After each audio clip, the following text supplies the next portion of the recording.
कहानी की शुरुआत चक नाम के आदमी को दिखाते हुए होती है। वो काफी परेशान तब हुआ कि जिस घर को उसने काफी मोटा पैसा लगाकर खरीदा था, उस घर में तो बारिश का पानी टपक रहा है। इसीलिए इस चीज को तस्वीर बनाते ही प्रॉपर्टी एजेंट को सेंड कर दिया और अंदर ही अंदर उसे बुरा भला कहने लगा। इसके बाद वो अपने वाइफ, जिसका नाम मारिया था, उसके स्टूडियो में चला गया, यह चेक करने के लिए कि कहीं वहां पर भी तो पानी टपक नहीं रहा। पता चलता है कि उसकी वाइफ मारिया एक फैशन डिजाइनर थी और अभी इस टाइम वो लाइव फैशन कर रही थी और अपने डिजाइनिंग का एक्सपीरियंस शेयर कर रही थी। यहाँ पर हम देखते हैं कि खुशकिस्मती से उसका स्टूडियो पूरी तरह से सूखा हुआ था। तभी चक की नजर कमरे के पुरानी मॉडलिंग डमी पर गई, जिसे उसकी वाइफ उसे इतना ज्यादा पसंद करती थी कि उसे अपने साथ नए बंगले में लेकर आई। इसके बाद वो बंगले से बाहर गया, यह चेक करने की कहीं बाहर तो किसी तरह का प्रॉब्लम नहीं है। तभी उसका पड़ोसी चक के पास आया। ये आदमी इस बात से हैरान परेशान था कि आखिर ये बंगला बिक कैसे गया। उनके बातचीत के दौरान पड़ोसी ये राज खोलते हुए कहने लगा, घर के पुराने मालिक ने इस घर में सुसाइड की हुई थी, यानी अपनी जान ले ली थी। यह सुनने के बाद तो चक पूरी तरह से चौंक जाता है, क्योंकि घर बेचने वाला एजेंट ने उसे इस घर की पूरी जानकारी नहीं दी हुई थी। फिर वो वापस आकर लीकेज की तस्वीरें दोबारा से देखने लग गया। तभी वो अपने लिए तस्वीर में दिख रही एक शॉटगन को नोटिस करता है। हालांकि उसके घर किसी भी तरह का हथियार तो नहीं था, इसीलिए वो कंफ्यूज में आ जाता कि आखिर ये गन उसके घर में आए तो आए कहां से। लेकिन अजीबों गरीब करतूतें यही नहीं रुकने वाली थीं। अगली सुबह जब वो बंगले के गार्डन में टहल रहा था, तो उसकी नजर अपनी वाइफ की मॉडलिंग डमी पर जाती है, जो अजीब तरह से गार्डन में खड़ी हुई थी। कि तभी वहां पर पड़ोसी फिर से आकर वहां के सारे नजारे को देखने लग गया। चक को यहाँ पर शक होने लग गया कि शायद ये मेरी बहन की शरारत हो सकती है, क्योंकि कुछ दिन पहले उसकी माँ की एक्सीडेंट में मौत होने की वजह से उसकी बहन की दिमागी हालत थोड़ी खराब हो चुकी थी। तब यहाँ पर पड़ोसी चक को सलाह देते हुए कहने लगता है कि वो अपनी बहन के दिमागी हालत पर ध्यान दे। साथ ही वो उसे यह भी सजेस्ट करने लगता है कि वो पास ही बने लाइब्रेरी में जाकर इस एरिया की हिस्ट्री के बारे में पढ़ ले। इसी के साथ वो उसे यहाँ के एक लोकल मीटिंग में आने के लिए इनवाइट की। अगले दिन चक लाइब्रेरी में चला गया और किताबें देखने पर उसे एक ऐसी किताब को ढूंढ लेता है जिसमें इस छोटे से गाँव के गहरी हिस्ट्री लिखी हुई थी। वो वहाँ से जैसे ही निकलने के लिए आगे बढ़ने लग गया, उसने देखा कि कुछ किताबें जमीन पर फैली हुई हैं। वहीं पर साथ में उसने रोती हुई एक लड़की को भी देखता है। वो उसे वार्न करते हुए कहने लगती है कि वो इस जगह के बारे में जानने में इतनी दिलचस्पी ना ले तो ही अच्छा होगा, वरना इसके अंजाम सोच से भी ज्यादा खतरनाक हो सकते हैं। लेकिन चक उसे पागल समझकर उसकी बातों को नजरअंदाज कर देता है और किताबें लेकर लाइब्रेरी के काउंटर पर पहुंचता है। जब लाइब्रेरियन ने उसके दिए हुए किताबें को देखी तो उनके आंखें खुली खुली सी हो जाती हैं। वो सभी चक को फौरन वार्न करते हुए कहने लग गया कि इस खास जगह की खोज ना करे, क्योंकि अभी तक कोई भी वहां तक नहीं पहुंच पाया है। चक यहाँ काउंटर पर बैठे दोनों से कहने लगा कि मैंने तो यहाँ पर कुछ नहीं सोचा, मैं तो बस हिस्ट्री को समझना चाहता हूँ। साथ ही चक यहाँ पर मौजूद रोती हुई लड़की और फर्श पर बिखरी हुई किताबों के बारे में बताता है। यहाँ पर लाइब्रेरियन अचानक से सीरियस हो गया। वो फौरन वहाँ से निकल जाता है और चक भी वहाँ से सीधा अपने घर आ जाता है। घर आने के बाद उसने किताब पढ़ना शुरू कर दी, जो सन 1980 की एक खुफिया कॉन्फ्रेंस से जुड़ी हुई थी। कि तभी अचानक से डोरबेल बजा। दरवाजे के बाहर उसकी एक स्टूडेंट खड़ी हुई थी, जो म्यूजिक क्लास लेने के लिए आई थी। चक एक म्यूजिक टीचर था और आज उसकी ये स्टूडेंट्स पहली बार म्यूजिक सीखने के लिए आई हुई थी। शुरुआत में तो स्टूडेंट काफी नर्वस फील कर रही थी। तब चक पानी लेने के लिए चला गया ताकि उसका मूड थोड़ा हल्का हो सके। लेकिन तभी अचानक से पियानो की आवाज पूरे कमरे में गूंजना शुरू हो गया। ऐसा लग रहा था कि जैसे कोई प्रोफेशनल इंसान उस पियानो को बजा रहा हो। चक इस आवाज को सुनकर शॉक में आ चुका था, क्योंकि जब उसने पीछे मुड़कर देखा तो उसकी स्टूडेंट तो किचन के दरवाजे पर खड़ी हुई थी। ये देखकर वो काफी हैरान परेशान हो जाते हैं। चक जब वापस पियानो के पास आता है तो सब कुछ थम गया था और वो औरत नहीं मिली जिसके बारे में स्टूडेंट ने बताया हुआ था। यह देखने के बाद तो वो काफी डर जाती है, इसीलिए वो फौरन वहां से भाग गई।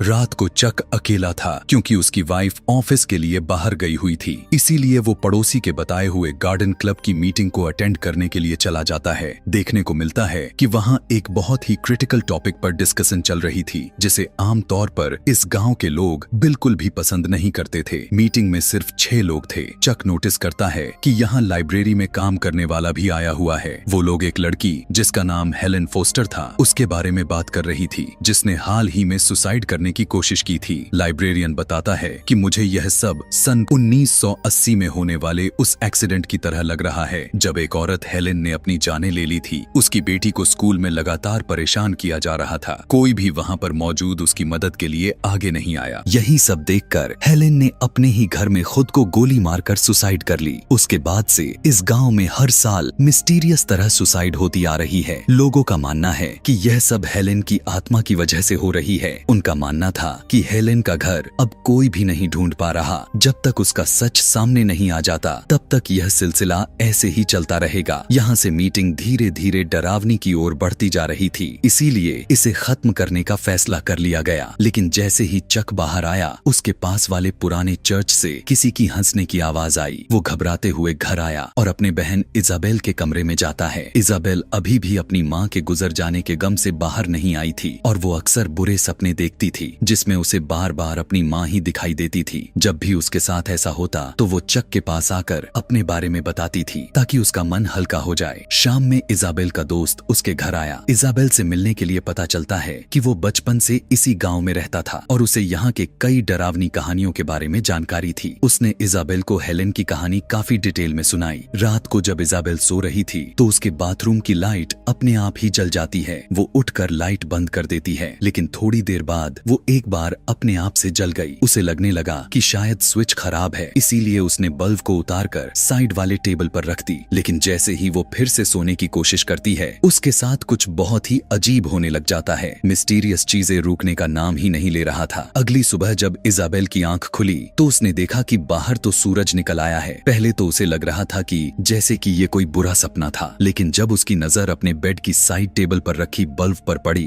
तो उसे एहसास हुआ कि जो कुछ भी रात को हुआ वो सब कुछ हकीकत था। इजाबेल फौरन से यह बात अपने दोस्त को बताती है। तभी उसके भाई चक का कॉल आया जो इजाबेल को फौरन घर वापस आने के लिए कहता है। जब इजाबेल घर पहुंची तो उसने देखा कि उसकी भाभी मारिया काफी घबराई हुई हैं। दरअसल कुछ टाइम पहले मारिया अपने डिजाइन स्टूडियो में लाइव सेशन कर रही थी। उसी टाइम कुछ अजीब हुआ। उसके पीछे रखे डमी मॉडल का हाथ अपने आप ही हिलने लग जाता है। उसी टाइम उसकी बेस्ट फ्रेंड जो लाइव देख रही थी वो फौरन उसे कॉल करती है। तब मारिया को लगा शायद वो मुझे ब्राइडल ड्रेस के बारे में टोकना चाहती है, इसीलिए मारिया ड्रेस बनाकर भेज देती है और बताती है कि ड्रेस तो पहले से ही तैयार है। और जब वो दोबारा से कैमरे के सामने बैठी तो हैरान रह गई क्योंकि डमी मॉडल वहाँ से गायब हो चुकी थी। उसे तो पहले महसूस ही नहीं हुआ था कि वो हिल रही है। और तभी यह देखकर उसकी दोस्त मैसेज पर मैसेज भेजना शुरू कर दी कि फौरन कमरे से बाहर निकलो। लेकिन मारिया ने इन बातों को हल्के में लेते हुए अपना लाइव सेशन को जारी रखा। कुछ देर बाद जब उसने डमी मॉडल की ड्रेस दिखाने के लिए गई तब जाकर उसने देखा कि वो तो वहाँ पर थी ही नहीं। अचानक से पास वाले कमरे से जोर से आवाज आई। मारिया तो पहले सहम सी गई, लेकिन फिर डरते डरते उस कमरे की तरफ बढ़ती है। तब जाकर उसे डमी मॉडल की सच्चाई के बारे में पता चलता है।